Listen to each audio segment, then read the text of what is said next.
It has been way too long. I can't believe the last time it was already June. Like 2 months ago. It doesn't feel like it.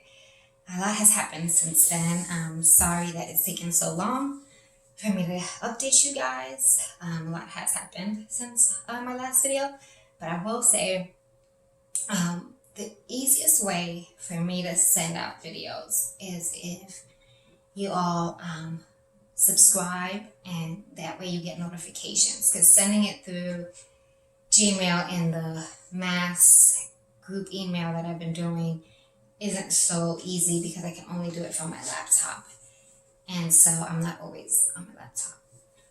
So if you guys would please, if you want to get these videos when they're available, subscribe to my channel, and then hit the notification, and every time I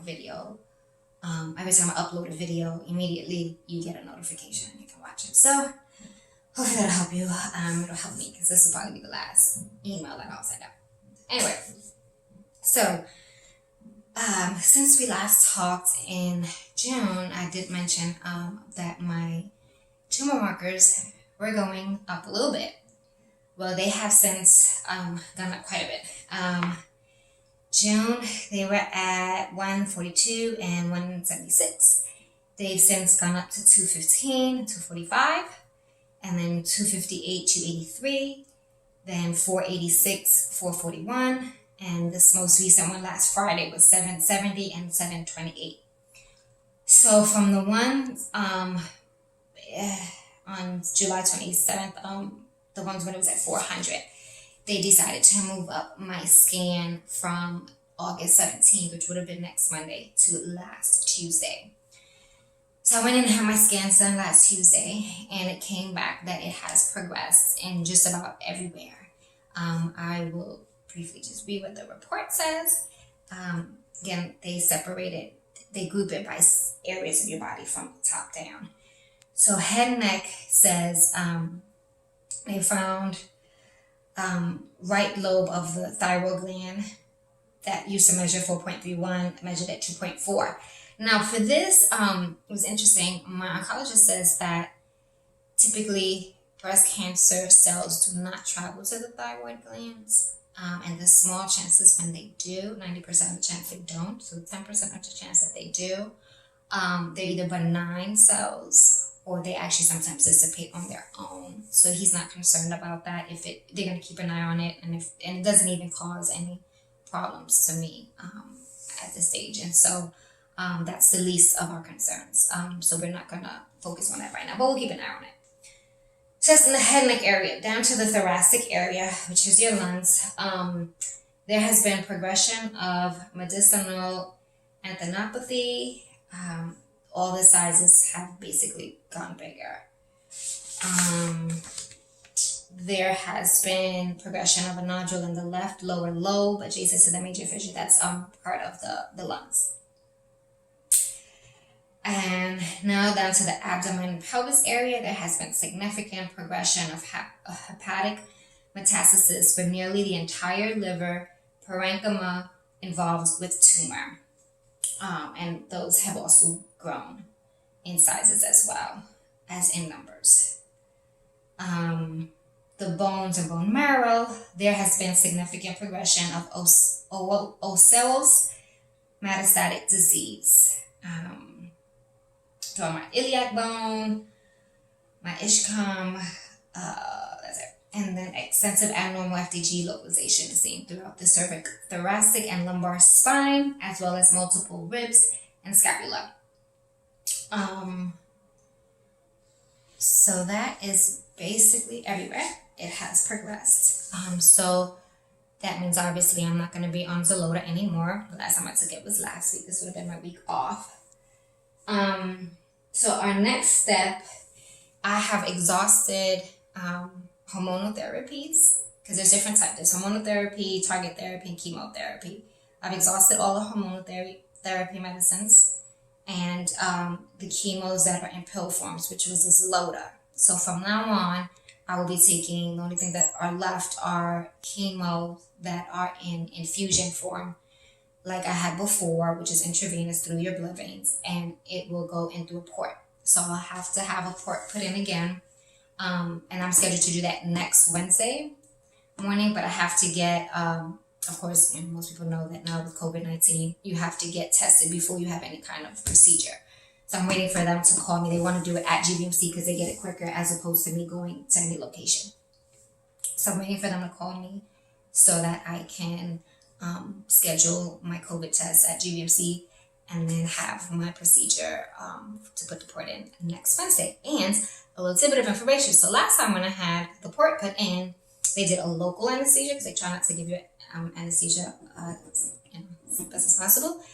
And I felt a lot of pain. It was horrible. I could just feel that pressure of him keeping on having to push it down because I'm so slim. He had to really jam it down there. So that hurt. So a friend of mine who's a nurse, she was like, why did you have them, put you under? I was like, I didn't know that was an option. Well, now I know. So as soon as he said I had to have a port, I said, I want to be put under. So he was like, no problem. And so they're going to put me under. Yes. And I hope I don't feel none of it. So anyway, so that's next Wednesday to put my port in. So right now I'm in the process of insurance approving the new drug called Nevelbine. And I will be getting that once a week for 3 weeks on and then 1 week off. And the reason for that 1 week off is because some people actually have it all 4 weeks. It brings your, again, just like that first drug, that first line of treatment that I had, it brings your white blood and red blood and your platelets down. And so they don't want it to come too down. If it does come too down, I may skip a week so that it can come back up. And I also and they could also reduce the dosage. Right now I'm at 25 milligrams. So yes, I'm beginning to schedule that. Hopefully I can start this week. If not, definitely next week. I should be able to start next week. I'm shooting for Friday morning, so that way I can do school Monday through Thursday. And then we can just usually have a chill day or PE day on Friday. So I could do that in the morning and then head back. It's really quick. He says it's not as long as the other chemos that I've had. Let's see what else. And side effects. So that's the major side effect of Nevelbine is the low blood counts. Not so common, but can happen is the nausea, vomiting, fatigue, and low bone marrow. But that's with any chemo. The hair loss, very small chances of that happening. It's not one of those type of chemos. So it's really just a matter of having the low white blood cells. Of course, means I'm going to need to be careful that I don't get sick. So that is it for that. If they say it's a tolerable chemo. Let's see, I'm looking at my notes. I'm going to try to keep this short, but bear with me, it's going to be long. So the miracle is that I have no pain. Now I do have the abdominal pain now.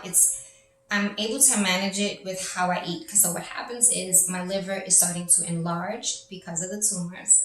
And so it's pressing, one of the things it could be doing is pressing against the stomach. So when I eat, there's not much room. It causes a very bad discomfort. And sometimes when I lay a certain way, I can feel the pressure of the liver leaning. So you can feel it and it's tender to touch it. It's starting to get large. But the goal and the hope is that the Nevelbine will, decrease it. So that will relieve some of that discomfort. But I do have some anti-nausea medicine prescribed and some oxycodone prescribed just in case. But I haven't had to take any as of right now. But that is the uncomfortable. And then the thing is, and the other thing is, I'm recently having kind of like shortness of breath, where it's more for me to breathe in.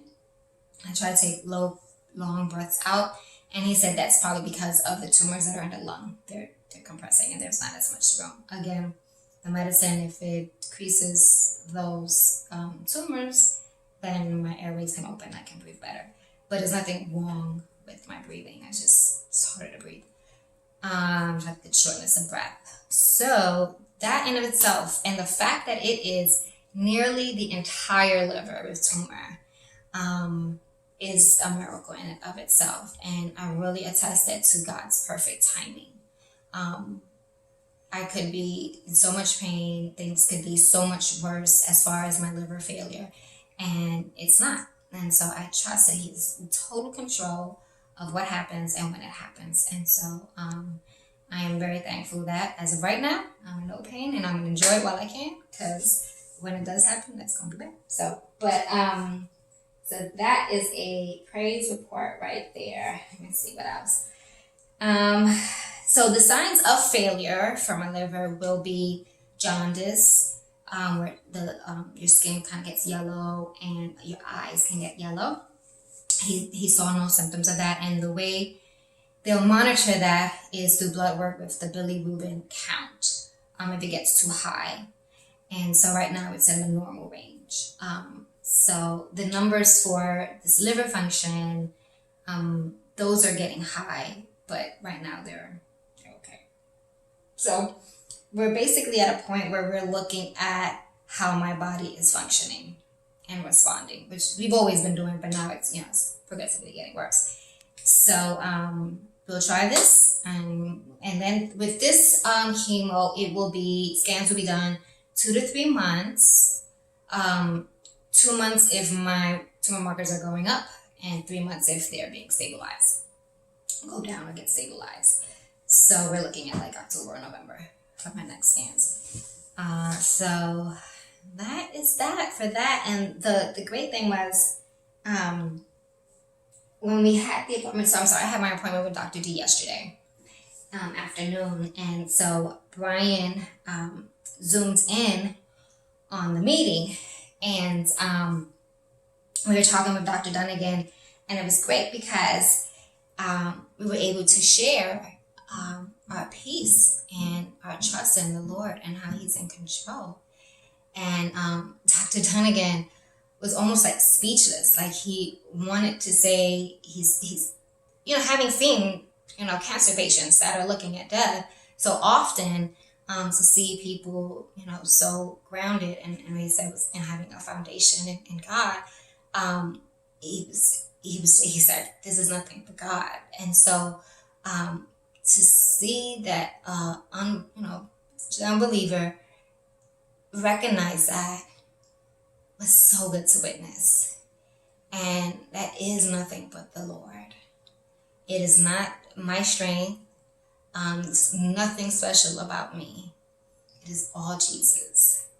He's keeping me. His grace is more than sufficient. And so, just to hear that from him, and, we're going to keep praying for him, that the Lord will open his eyes and he'll have the same peace and joy and relationship with Jesus. So that was great to see. And it's funny because he wrote, I'm sorry, I'm trying to find it. I had it up here. He has to do like a letter for every one of our meetings and summarizes what we discussed. And so in it, he wrote, her spirits are bright and she is rather matter-of-fact about this. She and her husband have a very deep Christian faith which sustains and guides them. And I'm like, praise be to God. His name is spoken and people see that, makes it so worth it. And so I'm thankful for that.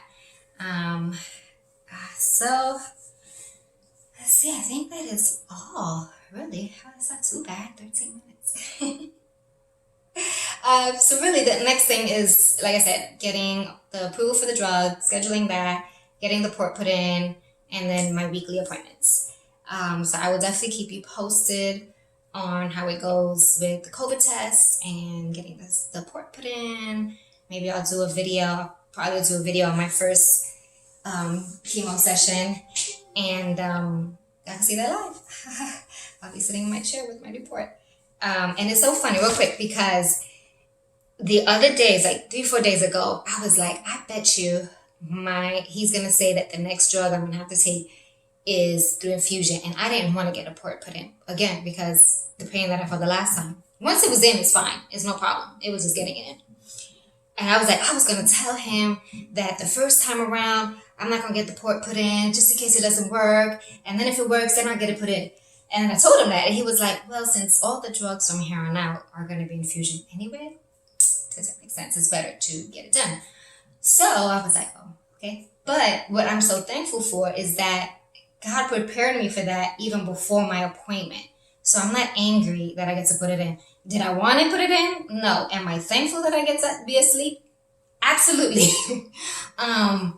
But I'm so thankful that he prepared my heart for that, because I did not want to get a port put in, but such is life. So, and it's actually also recommended for this particular chemo because if it breaks out of your vein and gets into your skin, it actually does affect you. You can get blisters or whatever.